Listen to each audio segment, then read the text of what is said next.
sorry. I'm sorry. Sorry sa nagawa ko. Hindi ako yun. Must be the alcohol.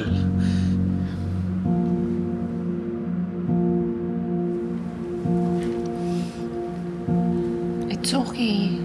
Naiintindihan kita. Tama ka, Han. Papayag ako mag-AA meeting. I need help.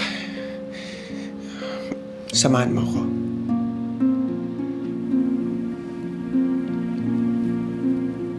Sige.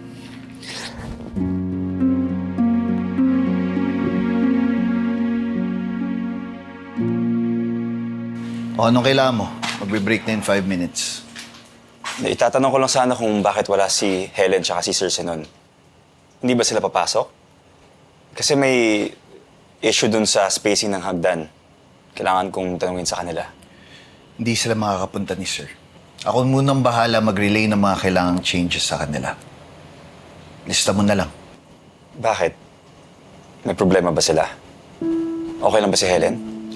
Kung ano man ang gawin ng dalawa, labas ka na doon. Tsaka hindi ka na dapat nakikialam ng personal na buhay ng iba.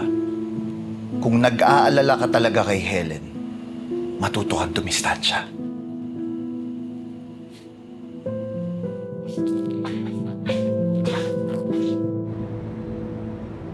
Hi, Tracy! Hello, kumusta? Chrissy!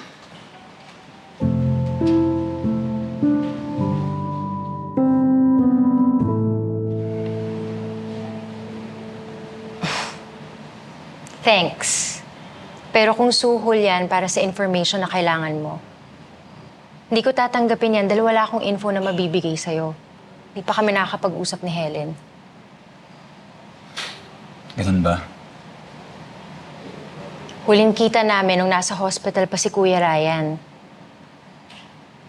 Although, nakwento niyo sa akin na okay na kayo? As friends, tama ba? Yes. Okay na kami as friends.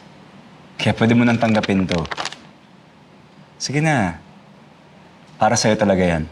At alam ko na pang-energize mo ang chocolates.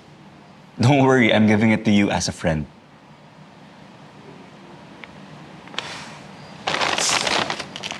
Thank you.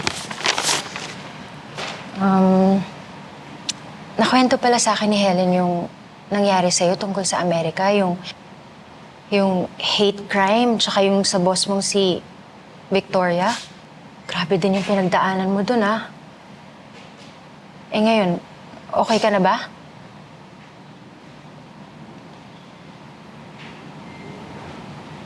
I wouldn't say na okay na ako. Malaki ang nawala sa akin dahil sa nangyari dun. Yung puso ko. Rod, Chrissy, mahal ko pa rin si Helen.